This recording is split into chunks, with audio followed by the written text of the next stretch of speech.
I mean, it's Carmel, and they're a couple million apiece, but Is everybody ready? yeah, cool.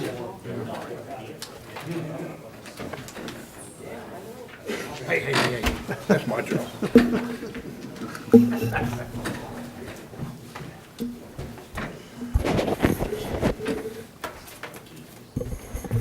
It's 3 o'clock on October 9th, and I'm going to call the Building Advisory Board meeting to order. First item on the agenda is roll call, starting on the right end, proceeding to the left. State your name, please. Ryan White. Mike McCall. Kevin Cool. Mark Frazier. David Miller. Mike Flory. William McBride. Scott Kraus. Next item on the agenda, approval of the minutes of the Tuesday, September 11th, 2018 regular meeting. I move that we approve the minutes. I'll second it. Any discussion? All in favor signify by saying aye. Aye. Minutes are approved. New business, refer to staff. All right. I've had a lot of phone calls recently about people asking about tiny houses. A lot of emails and phone calls from a lot of them have been out of town contractors. They've saw on the news things like that about Wichita, about what they've been going through down there. The larger sheets of paper is actually a PowerPoint that they had on their website about tiny houses. They in the IRC, it actually says in Appendix Q in the 2018 Appendix Q, it's a dwelling that is 400 square feet. They've amended it to 500 square feet or less, and they've also and then the second page talks about the main ideas behind it. There isn't anything in our zoning code that would prohibit tiny houses. Anything that would prohibit it right now is just in the IRC about room sizes, loft access, things like that. So what they've covered in there is stairs and handrails, headroom, ladders, reduced ceiling height and lofts, and emergency escape and rescue openings. The other packet that I've given you is not the actual, they actually call it Appendix V. This is what they submitted to the Code Hearing Committee, but they actually changed it to Appendix Q, so that's why it says Appendix V on the top of there. But the code sections themselves are very, very, very similar to what is actually in the 2018 IRC Appendix Q. A couple of the, these and nows are changed a little bit in there, but the actual numbers and room sizes and dimensions and all that stuff are the same. If you flip back to, I don't know, probably page 5 or so, it talks about the reasons why they were asking for all these rules and things like that for tiny houses. It talks about why the decreased ceiling height, what the use of a loft is in there. Most every tiny house is going to have a loft for the bedroom area just so they can accommodate bedrooms in there as well, because they're very small. Minimum area dimensions, all that stuff. The stairway heights, rise and run, are quite a bit different than they are on a regular house, but the emergency escape and rescue openings, things like that, are the same as they would be in any other type of house, so that your safety is still there. The main changes are room sizes, heights, and then of course the stairways and things like that. I'm bringing this before you because it's probably going to come up before too long here. Code amendment requests and things like that. If they want to start pushing forward with building tiny houses in Salina before we get a chance to adopt the new code cycle, which usually it's every 4 years or so, and it's usually a code cycle behind, so it'd be the 2018. So if people came and started wanting to build these type of houses, we'd have to do some local amendments, probably adopting Appendix Q. That's why I wanted to bring it before you guys, so you can kind of give a look over it before we kind of got into all that business. There hasn't been any requests yet for actual code amendments. I was just kind of wanted you guys to have this information and go over it before before all that started, so it wouldn't come as a big surprise or shock or anything like that. Well, Wichita has approved them, right? Because there's a big controversy down there about the neighbors don't want them because it'll lower their property values. Correct. But so what did they adopt, or? They adopted Appendix Q with they adopted the 2018 IRC, including Appendix Q with a few very minor amendments, which I think the size of the house is the main one there. The rest of it looked very, very similar to what Appendix Q actually says. Like I said, Salina doesn't have any zoning regulations or anything like that that would exclude that. I mean, I suppose something that could come about like Wichita had with, they didn't necessarily have zoning rules against it either, but there was a lot of complaints about it with the, property values and things like that. Putting it right next to a development with larger houses, I think planning on that can go different ways, so. Well, the way I understand it, the houses aren't that cheap, even though they're tiny. So, I mean, it's not like they're, it's gonna change the quality of neighborhoods and things, I don't think. Right. I think a lot of people that use these are millennials and maybe some empty nesters could be, like you said, it costs so much to build a house, even if it is pretty small, it's still fairly pricey. And some of these, if you look online, looking at tiny houses, they can be pretty nice. I mean, Well, I think they were talking above 100,000. could very well be. It talks about that in preceding pages before it talks about the code sections like that. Talks about other reasoning for a proposal of this. Talks about housing costs and things like that. About average cost in the home United States is approximately $358,000 to build, an increase of 200,000 since 1998. So housing costs are skyrocketing, and people are wanting to pay a little bit less, and if they have to have smaller square footage, then they'll do it. I think, cost per square foot, isn't probably going to change a whole bunch, so you're still going to have the price of the lot and the cost of the house and so on and so forth, but if the house is smaller, the cost is definitely going to be probably below 400,000, like like a bigger. We do have a minimum lot size, right? There Or are, do we? yes. I mean, there are minimum lot sizes, but that could be addressed as well, in adopting this. How do they address the mobility issue? A lot of the tiny houses I've seen on the TV shows anyway still have the ability to move. They're not on permanent foundations. Is Right. that? By definition, these are on permanent foundations. They're not mobile homes, but some of them, they come in on wheels and you take them off and they are permanently affixed to a foundation. So there's a difference there, and it's kind of the devil's in the details here. So you can't, it's not a mobile home. It's an actual house that's going to stay there on a foundation. It might be something that's moved in. It might not be built on site, but it is permanently there. Like a double wide that's had the wheels taken off. A little bit, yeah. Well, it wouldn't be any different than the pre-manufactured homes they bring in from, like Clay Center. Probably not. Just that they'd have to go by these standards instead of a normal size house that they can adopt with using these smaller sizes and a little bit different lofts and stairways and handrails and things like that. Just different rules that you can use for this sort of thing. So, I mean, there isn't any board action or anything on this. I just thought that you guys might like to see this beforehand, because I can see it coming down the pipe before too terribly long, because I think there's a push coming for it. If you guys want to, if you can look over that a little bit, if you have any questions, I'd be happy to help answer them or anything like that. But that's about all I had for that, really. So. The next item on the agenda, I was going to talk a little bit about, we talked, I think 2 meetings ago, about the house flipper, people wanting to, buy houses, they pull permits for them, they're not licensed contractors. I don't think we're going to need a code amendment on that.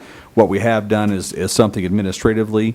We've developed an affidavit that's signed by the property owner that comes in, anybody that wants to do work on their house, anybody that's not a licensed contractor that wants to do remodel work on their house like that, we'll sign an affidavit basically agreeing to the rules that are already in place, that they can't pull another permit within 12 months after this project is finalized out.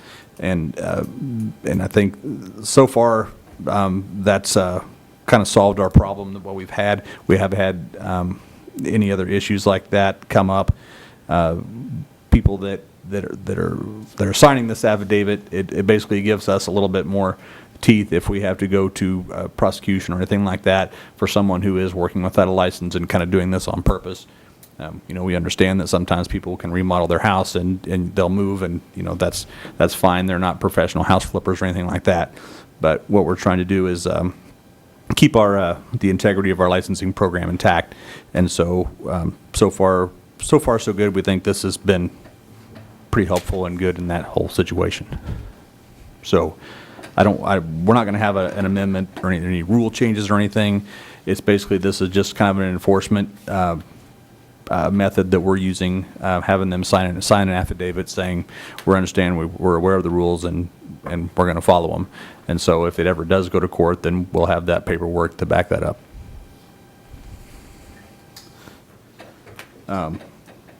Moving on, last week we also talked about possible air test amendment for DWV. I haven't done any work on that as of yet. I have not received any code amendment request forms or applications or anything yet to this point. Is there a cost in that A cost in, yes. to whoever applies for, the amendment? Yes, there is. What is the cost? I think it's 125. Is that something the board can't vote on and pass without getting somebody to bring apply for an amendment? At this point, no. It has to be someone has to apply. Just like the sprinkler contractor licensing thing that came from an outside party. It kind of originated from the board a little bit, but we wanted that to come from an outside party and not board legislating rules or anything like that. We want it to come from an outside party to kind of keep that separate. And so, yeah, there is a fee to it. I don't think it's terribly exorbitant, but yeah, there is a fee, so we don't get a lot of people requesting code amendments that don't have any basis or merit. So we put a small fee to it to keep that under control.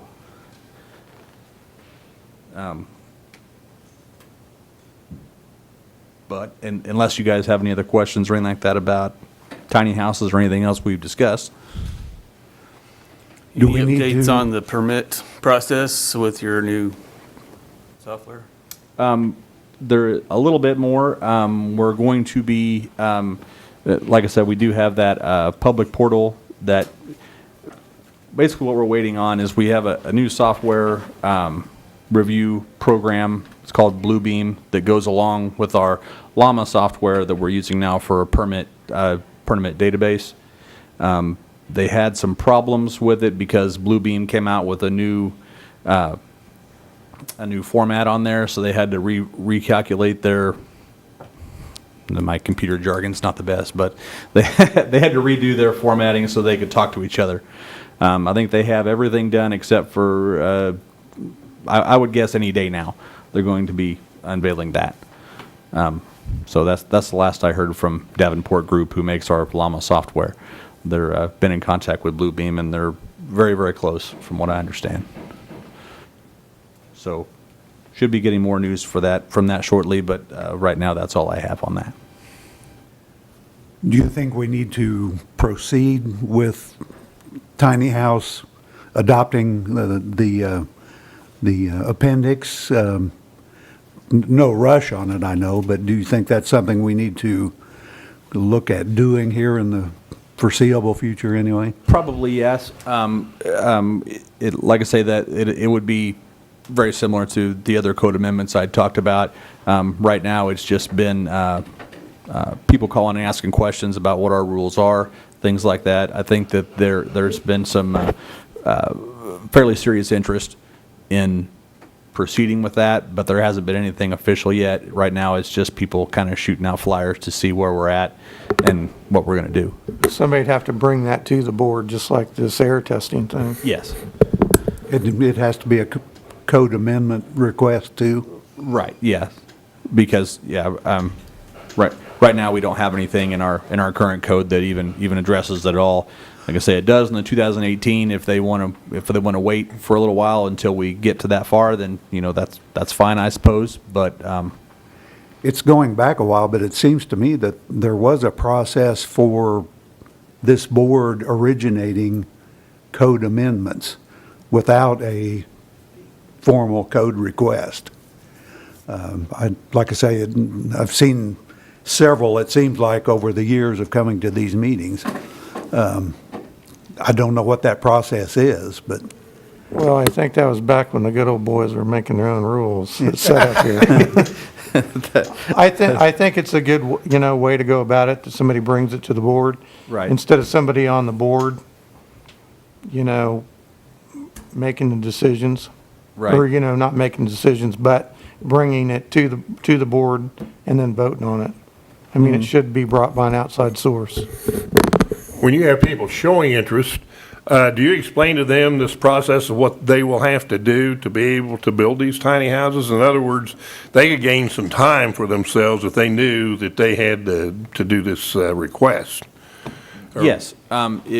Like I say, I haven't had anybody officially ask us to. They just kind of want to know what our rules are, and I usually refer them to this Appendix Q, so they can look over to see what changes would need to be made. I do tell them that this is currently not in our code, if you want to, and then I haven't had anybody ask, okay, what's the formal process? But obviously, when they do, I will definitely direct them to that form that they have to fill out. Right now, like I said, it's just been feelers out to myself and Mr. Andrew about how feasible it would be to make this happen. But that's I think staff would be supportive of it, and of course it would be go up to this board to see if they wanted to approve a move like that as well. So we'd be as helpful as humanly possible to try and make it go. But like I said, I haven't had any official request as of yet.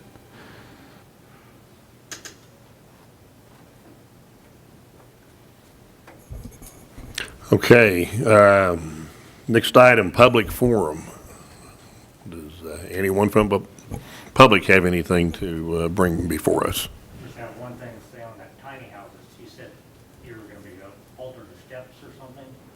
Is that, I understand you? Yes. How are you gonna enforce that going back to remodels to new houses then, if you change Well- after that house? It would only apply to tiny houses in its own subsection of the code. It wouldn't apply to houses of a standard size, like if your house is over 400 square feet, then it wouldn't apply to you. If your house falls under that, then you can change your steps. Possibly, I don't know that there's a section in there about if your house wasn't already classified as one to reclassify it. That would probably have to be a case-by-case thing. Because I don't know if there's any other codes in there that are altered because of the size of the house. Right, and this is very new and a different kind of thing, because this is something new that's come up in construction trades. I feel like if you could keep it all the same as normal houses, then the only thing you're doing is downsizing, but Right. you're altering everything else. But it's- quite a it's- bit, and it's gonna be, It's I think, it's very difficult to get a normal staircase with the rise and run in a tiny house, and that's the reason why they changed it in there. Well, and that's out of the 2018 code, right, Sean? Yes. So that's not in the codes we have adopted now. So if we did adopt the 2018, it would be in there. Right. I think if you start altering strictly for that, it's gonna kind of push against, like remodels and stuff where, you could get by somewhere with it in there, but then you gotta have a tiny home to do it. I think it's kind of double standards. There's no Right. doubt it's a double standard. It is, there's a standard in place for, for rise and run on stairs, and of course, as we all know, it's there for a reason, so, because, people are used to certain stair heights and risers and things like that. It's just made a special case in this thing. I don't know that it's gonna come up that often as far as someone wanting to use tiny house treads and having their house reclassified, because I don't know if there's many or any houses in town that are 400 square feet or less that would even, unless they're building a special for this.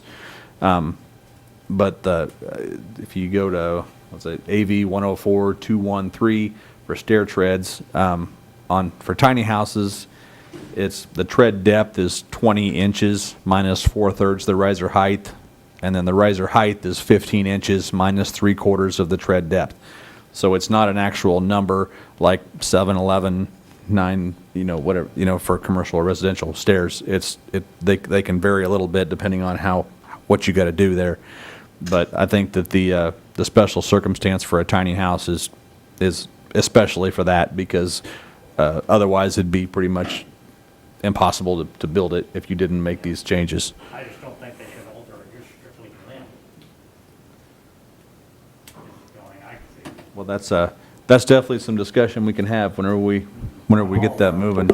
But it would be a separate code. Definitely, yes. I mean, it's a separate code. Yeah. So, Yeah, but it's still one, you got a house here that they're letting something go, and a house here that you won't, well, I guess you have the choice of building one size or the other. Yeah, I think he's maybe talking about a house remodel that maybe had non-conforming stairs before, and they're redoing them and wanting to. But still, sometimes I think, doesn't the city inspection department still have, they still have some construction tolerances that'll say, you guys come out and go, hey, I can see that'll work. I think we can, go with that. Right, there's case-by-case things, and if you're completely removing the stairs and putting it back in, we want to try and definitely get as close as we could to what the IRC is, but, if the house just simply isn't big enough, then obviously, exceptions are made, from job to job, so. And that's just one issue. I'm just talking about all the codes too, if you're gonna alter it for that one property. Technical question. If you have a duplex, let's say, and it's 400 square feet on each side, would that fall under the tiny house category, or does it have to be a single-family detached? That might be something we'd have to clarify in the definitions if we adopt that. That's a good point. Right now, it just says, the definition, it just says a dwelling which is 400 square feet or less. I didn't get any commentary or anything with this on what their thought process was behind it, but that's something that definitely could be considered. Well, tiny house isn't tiny duplex. Right. Is it a tiny house, tiny townhouse, tiny duplex? There's lots of different shuffling you can do with that, I suppose. Tiny condo. Yeah, there you go. But yeah, I think discussion would be interesting once we get into this, just to see how we want to handle it. But I think this is a good starting point. If you guys want to spend some time looking over it a little bit, it's only the code itself is only 2 pages in the 18 IRC, so it's pretty short. I think we ought to be able to get through it fairly quickly once if we decide to go that route. So I think the sooner this gets out to the public, that this could happen, also like Wichita. If it becomes political, and it very well could. Right. It'd be good to, have that out there early. right, To, I think yeah, it's the code itself probably isn't too big of an issue. It's just a matter of where they put them. Right. I would imagine would be the biggest political button there. Right. So depends on where they go is the support of the project. okay. Anything else on public forum? Next item is adjournment. Do I hear a motion? Motion to adjourn. Do I hear a second? I'll second it again. All in favor signify by saying aye. Aye. Meeting is adjourned.